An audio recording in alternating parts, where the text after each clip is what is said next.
हर हर महादेव। शिव शिव शिवोहम। विश्वेश्वर ज्योतिर्लिंग और उनकी महिमा के प्रसंग में पंचकोशी की महत्ता का प्रतिपादन। सूत जी कहते हैं, मुनिवरों, अब मैं काशी के विश्वेश्वर नामक ज्योतिर्लिंग का महात्म्य बताऊंगा, जो महापातकों का भी नाश करने वाला है। तुम लोग सुनो। इस भूतल पर जो कोई भी वस्तु दृष्टि गोचर होती है, वह सच्चिदानंद स्वरूप निर्विकार एवं सनातन ब्रह्म रूप है। अपने अद्वैत भाव में ही रमने वाले उन अद्वितीय परमात्मा में कभी एक से दो हो जाने की इच्छा जागृत हुई। फिर वे ही परमात्मा सगुण रूप में प्रकट हो शिव कहलाए। वे शिव ही पुरुष और स्त्री रूपों में प्रकट हो गए। उनमें जो पुरुष था उसका शिव नाम हुआ और जो स्त्री हुई उसे शक्ति कहते हैं। उन चिदानंद स्वरूप शिव और शक्ति ने स्वयं अदृश्य रहकर स्वभाव से ही दोनों चेतनों की सृष्टि की। मुनिवरों, उन दोनों माता पिताओं को उस समय सामने न देखकर वे दोनों प्रकृति और पुरुष महान संशय में पड़ गए। उस समय निर्गुण परमात्मा के आकाशवाणी प्रकट हुई, तुम दोनों को तपस्या करनी चाहिए, फिर तुमसे परम उत्तम सृष्टि का विस्तार होगा। ये प्रकृति और पुरुष बोले, प्रभु शिव, तपस्या के लिए तो कोई स्थान है ही नहीं, फिर हम दोनों इस समय कहाँ स्थित होकर आपकी आज्ञा के अनुसार तप करें। जब निर्गुण शिव ने तेज के सारभूत 5 कोश लंबे चौड़े शुभ और सुंदर नगर का निर्माण किया तो उनका अपना ही स्वरूप था। वह सभी आवश्यक उपकरणों से युक्त था। उस नगर का निर्माण करके उन्होंने उसे उन दोनों के लिए भेजा।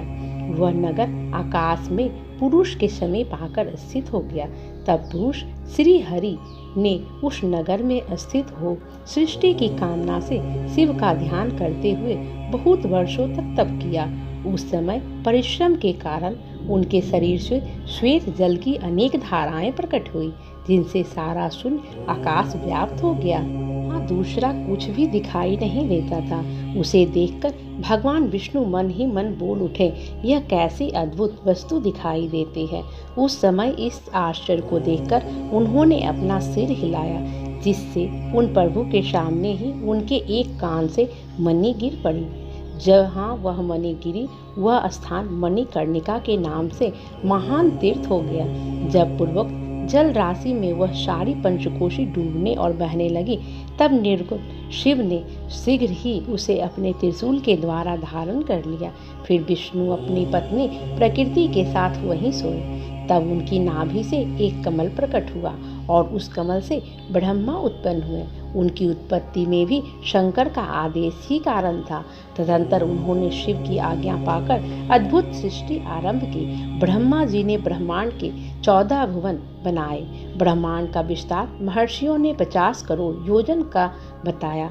फिर भगवान शिव ने यह सोचा कि ब्रह्मांड के भीतर कर्मपाश से बंधे हुए प्राणी मुझे कैसे प्राप्त कर सकेंगे। यह सोचकर उन्होंने मुक्तिदायिनी पंचकोशी को इस जगत में छोड़ दिया। यह पंचकोशी काशी लोक में कल्याणदायिनी, कर्म बंधन का नाश करने वाली, ज्ञानदात्री तथा मोक्ष को प्रकाशित करने वाली मानी गई है। अतएव मुझे परम प्रिय है। यहाँ स्वयं परमात्मा ने अविमुक्त लिंग की स्थापना की है। अतः मेरे अंशभूत है रे, तुम्हें कभी इस क्षेत्र का त्याग नहीं करना चाहिए। ऐसा कहकर भगवान हर ने काशीपुरी को स्वयं अपने त्रिशूल से उतारकर मर्त्यलोक के जगत में छोड़ दिया। ब्रह्मा जी का एक दिन पूरा होने पर जब सारे जगत का प्रलय हो जाता है, तब भी निश्चय ही इस काशीपुरी का नाश नहीं होता। उस समय भगवान शिव इसे त्रिशूल पर धारण कर लेते हैं और जब ब्रह्मा द्वारा पुनः नई सृष्टि की जाती है, तब इसे फिर से भूतल पर स्थापित कर देते हैं। कर्मों का यह कर्षण करने से ही इस पुरी को काशी कहते हैं। काशी में अभिमुक्तेश्वर लिंग सदा विराजमान रहता है। वह महापातकी पुरुषों को भी मोक्ष प्रदान करने वाला है। मुनीश्वरों, अन्य मोक्षदायक धामों में सारूप्य आदि मुक्ति प्राप्त होती है। केवल इस काशी में ही जीवों को सायुज नामक सर्वोत्तम मुक्ति सुलभ होती है। जिनकी कहीं भी गति नहीं है, उनके लिए वाराणसी पूरी ही गति है। महापुण्यमयी पंचकोशी करोड़ों हत्याओं का विनाश करने वाली है। यहाँ समस्त अमरगण भी मरण की इच्छा करते हैं, फिर दूसरों की तो बात ही क्या है। यह शंकर की प्रिय नगरी काशी सदा भोग और मोक्ष प्रदान करने वाली है। कैलाश के पति जो भीतर से सतगुणी और बाहर से तमोगुणी कहे गए हैं, कालाग्नि रुद्र के नाम से विख्यात हैं। वे निर्गुण होते हुए भी सगुण रूप में प्रकट हुए शिव हैं। उन्होंने बारंबार प्रणाम करके निर्गुण शिव से इस प्रकार कहा है। रुद्र बोले, विश्वनाथ महेश्वर, मैं आपका ही हूँ, इसमें संशय नहीं। शांब महादेव, मुझ आत्मज पर कृपा कीजिए। जगतपते, लोक हित की कामना से आपको सदा यहीं रहना चाहिए। जगन्नाथ, मैं आपसे प्रार्थना करता हूँ, आप यहाँ रहकर जीवों का उद्धार करें। सूत जी कहते हैं, तदंतर मन और इंद्रियों को वश में रखने वाले अभिमुक्त ने भी शंकर से बारंबार प्रार्थना करके नेत्रों से आंसू बहाते हुए ही प्रसन्नतापूर्वक उनसे कहा। अभिमुक्त बोले, काल रूपी रोग के सुंदर औषधि देवादिदेव महादेव, आप वास्तव में तीनों लोकों के स्वामी तथा ब्रह्मा और विष्णु आदि के द्वारा भी सेवनीय हैं।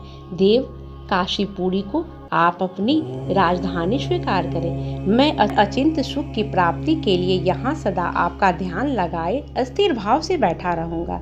आप ही मुक्ति देने वाले तथा संपूर्ण कामनाओं के पूरक हैं, दूसरा कोई नहीं। अतः आप परोपकार के लिए उमा सहित सदा यहाँ विराजमान रहें। सदाशिव, आप समस्त जीवों को संसार सागर से पार करें।